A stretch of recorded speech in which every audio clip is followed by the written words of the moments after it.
एक तकलीफ पेश करने के लिए मैं फौजिया जाने को आवाज दे रही हूँ। वो आए और अपनी तकलीफ पेश करें। हम अपनी जान के दुश्मन को अपनी जान कहते हैं। हम अपनी जान के दुश्मन को अपनी जान कहते हैं।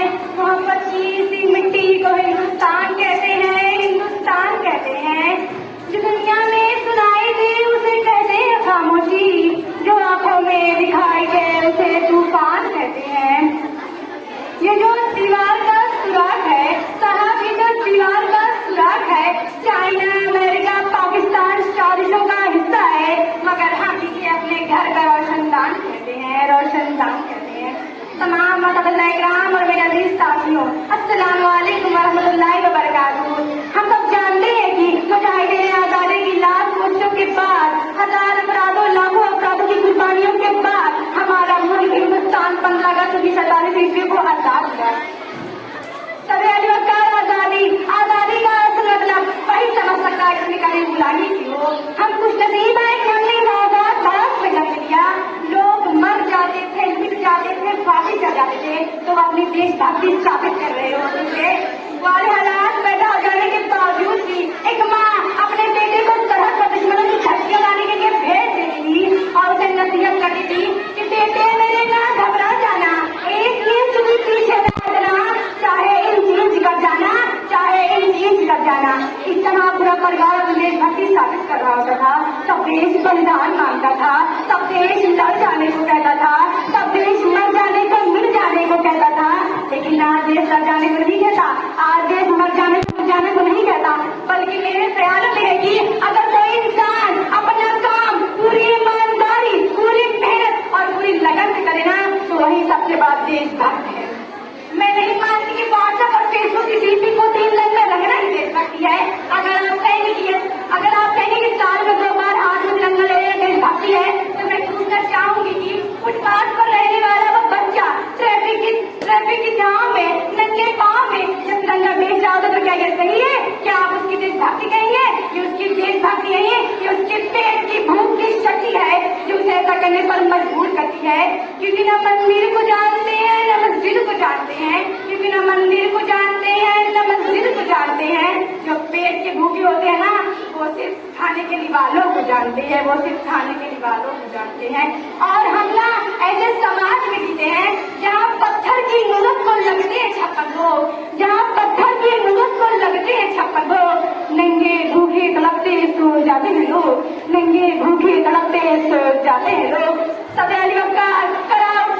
भक्ति जब मुसीबत में फंसे लोगों की जान बचाने से ज्यादा हम सेल्फी लेकर अपने लाइफ बढ़ाने में लगे रहते हैं। आज का वो नौजवान जिसके ऊपर जिम्मेदारी है अपने राष्ट्र, अपने वतन और अपने मुल्क की उम्मीदों पर बातें रखने की, वही नौजवान आज 4 भाईचारे की छोटी सी स्क्रीन पर अपनी कमल उंगलियों से अपनी भावनाओं की विरोधी खींच रहा है। वो नौजवान जिसके ऊपर जिम्मेदारी है अपने राष्ट्र, अपने मुल्क, अपने वतन की उम्मीदों पर बातें रखने की, वही नौजवान आज शराब में भीगा और स्मार्टफोन में डूबा हुआ नजर आता है। मजदूर समझ के मजबूर नहीं, गरीब को काम दीजिए, दान नहीं। अगर आप दान देने की इतनी ख्वाहिशमंद है तो जीते जी अपने दान दीजिए और मरते हुए अंगदान में लगे मरते हुए जीवन दान दीजिए। यही सच्चा राष्ट्र प्रेम है, सच्ची देशभक्ति है। न रब मेरा है न सरकार मेरी है, न रब मेरा है न सरकार मेरी है, और न ही ये बड़ा सा नाम मेरा है। और किसी बात का गुरूर है मुझे कि मैं हिंदुस्तान की हूँ और ये हिंदुस्तान मेरा है, ये हिंदुस्तान मेरा है।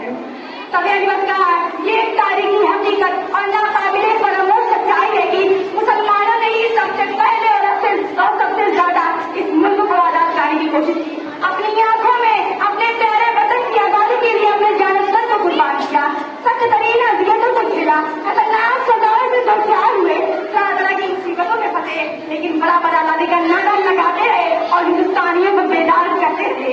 यही सच्ची राष्ट्र प्रेम, यही सच्ची देशभक्ति है। अगर मुसलमानों ने ही जंग की आजादी में एक नाकाबिले फरामोश किरदार अदा किया। सिर्फ मुसलमानों के ही नहीं बल्कि तमाम बिरादरान कौम की हिफाजत, उनकी तहफ़्फ़ुज़, मुल्क की सलामती और इंसानी हुकूक की बहाली के लिए सख्त तरीन अज़ियतों को झेला और बलिदान दिया। और हमारी सोसाइटी में एक और बीमारी नजर आती है कि कहा जाता है कि हम दुनिया के सबसे बड़े लोकतंत्र हैं, जहाँ हिंदू पैदा होते हैं, मुस्लिम पैदा होते हैं, सिख ईसाई पैदा होते हैं, मगर अफसोस कि इंसान पैदा नहीं होते। मेरे ख्यालों में है कि न हिंदू की जरूरत है न मुसलमान की जरूरत है, न हिंदू की जरूरत है न मुसलमान की जरूरत है। राष्ट्र निर्माण के लिए सिर्फ एक अच्छे इंसान की जरूरत है, एक अच्छे इंसान की जरूरत है। जरा सोच कर देखिए, ये पेड़ पौधे शाखाएं भी परेशान हो जाए अगर परिंदे भी हिंदू मुसलमान हो जाए, अगर परिंदे भी हिंदू मुसलमान हो जाए। सदैव आज 15 अगस्त के मौके पर मैं ये खुल कर कहना चाहती हूँ कि इस देश के जर्रे जर्रे पर, इस देश के बूटे बूटे पर, इस देश के चप्पे चप्पे पर हम सबका बराबर रखा है। कोई इस मुल्क से हमें भगा नहीं सकता, कोई इस मुल्क में हमें डरा नहीं सकता, क्योंकि मुसलमानों को आतंकवादी ठहराया जा रहा है, जमहूरियत पर टाके डाले जा रहे हैं, आईन की किताबें तरमीम की जा रही है, अखबारों से उनका हक छीना जा रहा है, मुसलमानों से उनकी शहरियत मांगी जा रही है। ऐसा सब कुछ इसलिए हो रहा है कि आजाद मुल्क को हिंदू राष्ट्र बनाकर फिर से एक बार गुलामी जंजीरों में जकड़ दिया जाए। लेकिन उनका यह ख्वाब कभी पूरा नहीं होगा, उनका यह ख्वाब कभी पूरा नहीं होगा। मैं अपने भाइयों और बहनों से कहना चाहूंगी, इस दौर में हमें किसी से डरने की जरूरत नहीं। ये मुल्क किसी मजहब की मिल्कियत नहीं, बल्कि तमाम लोग हिंदू मुस्लिम से ईसाई सबका है।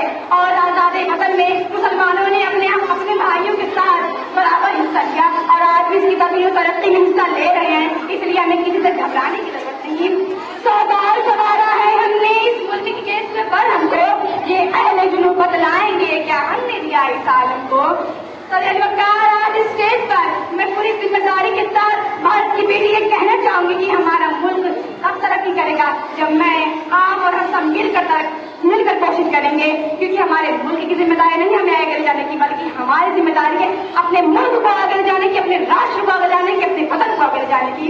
और मैं आखिर बस यही कहना चाहूंगी कि होगा हौसला सबके दिलों में बुलंद, होगा हौसला सबके दिलों में बुलंद, तो एक दिन सारा जहान नहीं रहेगा, क्योंकि सारे जहां से अच्छा हिंदुस्तान हमारा, सारे जहां से अच्छा हिंदुस्तान हमारा। हम बुलबुले हैं इसके, ये गुलसिता हमारा, ये गुलसिता हमारा। अस्सलाम वालेकुम।